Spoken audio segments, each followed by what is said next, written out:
ఉభయ దేవేరులతో శ్రీ మలయప్ప స్వామివారు బంగారు తిరిచిపోయిన వేంచేస్తారు. మేళ తాళాలతో ఊరేగింపుగా విమాన ప్రదక్షిణంగా సంపంగి ప్రాకారంలో కల కళ్యాణ మండపానికి చేరుకుంటారు. కళ్యాణోత్సవం ప్రారంభమవుతుంది. పుణ్యాహవాచనం, అంకురార్పణ, రక్షాబంధనం, స్వామివారికి అమ్మవార్లకి రక్షాబంధన సమర్పణ, విశేషమైన హోమాలతోటి అగ్ని ప్రతిష్ట, స్వామివారికి అమ్మవార్లకి నూతన వస్త్రాల సమర్పణ, మహాసంకల్ప పఠనం, మాంగళ్యాలకి ఆరాధన, మాంగళ్యాలకి అభిషేకము, మాంగళ్య పూజ పూర్తయిన తర్వాత స్వామివారి తరఫున అమ్మవార్లకి మాంగళ్యాల సమర్పణ. ఈ సందర్భంగా స్వామివారికి అమ్మవార్లకి కర్పూర నీరాజనము, విశేషమైన హోమాలతో పూర్ణాహుతి పూర్తయిన తర్వాత మాలా పరివర్తనం అనే కార్యక్రమాన్ని నిర్వహించి ఉభయ దేవేరులను స్వామివారి చెంతకు చేర్చి ఈ సందర్భంగా అక్షతారోపణం అనే వైదిక కార్యక్రమాన్ని నిర్వహించి కర్పూర నీరాజనము, నైవేద్యము, కర్పూర నీరాజనంతో కళ్యాణోత్సవం పూర్తవుతుంది. ఉభయ దేవేరులతో శ్రీ మలయప్ప స్వామివారు మేళ తాళాలతో ఊరేగింపుగా ధ్వజస్తంభం వద్ద గల అద్దాల మండపానికి చేరుకుంటారు. వేదపారాయణ నడుమ ఊంజలి సేవ నిర్వహించి కర్పూర నీరాజనంతో ఊంజలి సేవ పూర్తి అవుతుంది. ఉభయ దేవేరులతో శ్రీ మలయప్ప స్వామివారు మేళతాళాలతో ఊరేగింపుగా ఆలయం వెలుపల కల వైభవోత్సవ మండపానికి చేరుకుంటారు.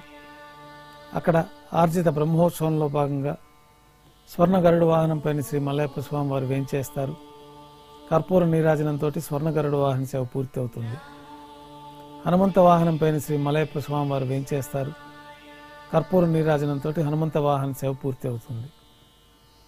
పెద్ద శేష వాహనంపైన శ్రీ మలయప్ప స్వామివారు వేంచేస్తారు. కర్పూర నీరాజనంతో పెద్ద శేష వాహన సేవ పూర్తి అవుతుంది. బంగారు తిరిచిపోయిన శ్రీ మలయప్ప స్వామివారు వేంచేసిన తర్వాత ఉభయ దేవేరులతో కలిపి శ్రీ మలయప్ప స్వామివారికి కర్పూర నీరాజన సమర్పణతోటి ఆర్జిత బ్రహ్మోత్సవం పూర్తి అవుతుంది. సాయం సంధ్య వేళలో 1000 దీపాలతో అలంకరించబడి ఉన్న సహస్ర దీపాలంకరణ సేవ మండపానికి ఉభయ దేవేరులతో శ్రీ మలయప్ప స్వామివారు చేరుకుంటారు. వేదం, గానం, నాదం నడుమ సహస్ర దీపాలంకరణ సేవ జరిపి నక్షత్ర నీరాజనము, కర్పూర నీరాజనంతో సహస్ర దీపాలంకరణ సేవ పూర్తి అవుతుంది. ఉభయ దేవేరులతో శ్రీ మలయప్ప స్వామివారు బంగారు తిరిచిపోయిన 4 తిరుమాడ వీధి ఉత్సవాలు భక్తులను అనుగ్రహించి తిరిగి ఆలయానికి చేరుకుంటారు. ఆలయంలో నైవేద్యం పూర్తయిన తర్వాత గర్భాలయంలో వేంచేస్తారు. వెంటనే రాత్రి తోమాల సేవ ప్రారంభమవుతుంది. ఉదయం సమర్పించిన పుష్పమాలికలన్నీ సల్లింపు చేసుకొని గర్భాలయాన్ని శుద్ధి చేసుకొని పంచపాత్రలో శుద్ధ తోయాన్ని నింపుకొని శ్రీ వైకానస భగవత్ శాస్త్రోక్తమైన విధానంలో మూలమూర్తికి, ఉత్సవమూర్తులకి ఉపచారములు సమర్పించి కొత్త పుష్పమాలలతో అలంకరణ జరిపి చతుర్వేద మంత్రాలతో మంత్రపుష్పాన్ని సమర్పించి నక్షత్ర నీరాజనము, కర్పూర నీరాజనంతో రాత్రి తోమాల సేవ పూర్తి అవుతుంది. అష్టోత్తర శతనామావళితో అర్చన జరుగుతుంది.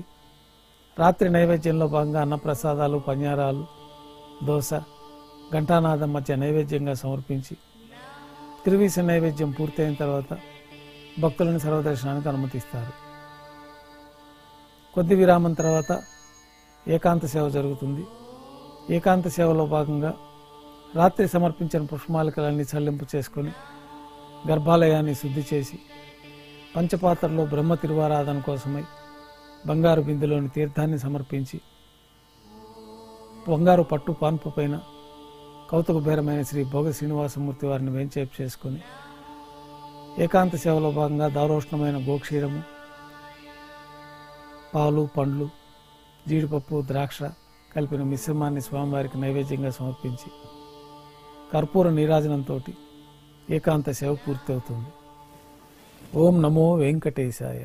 శ్రీ అవధూతాశ్రమము బోధానంద సత్యారామూర్తి ఆర్యుల గోసేవాశ్రమము మరియు వృద్ధాశ్రమము పడాల. ఆశ్రమములో గోసేవ, గోవుల దానము స్వీకరించుట, మీ నవగ్రహ దోషములు పోవుటకు గోపూజ చేయబడును. మూలికా వైద్యము, గోపంచగవ్య వైద్యము చేయబడును. యంత్రములు, తావీదులు ఇవ్వబడును. శాంతి హోమములు చేయబడును. మీ ఆత్మీయుల పుట్టినరోజు, పెళ్లి రోజు మరియు వర్ధంతి వంటి ముఖ్యమైన దినములలో గోసేవ లేదా అన్నదానం చేయదలిచిన వారు సంప్రదించండి. మా వృద్ధాశ్రమంలో ఖాళీలు కలవు. చేరదలిచిన వారు సంప్రదించండి. శ్రీ శ్రీ శ్రీ స్వామి బోధానందగిరి శ్రీ అవధూతాశ్రమము, అయ్యప్ప స్వామి గుడి దగ్గర, పడాల, తాడేపల్లిగూడెం 2. Cell numbers 7981356374, 96180341138.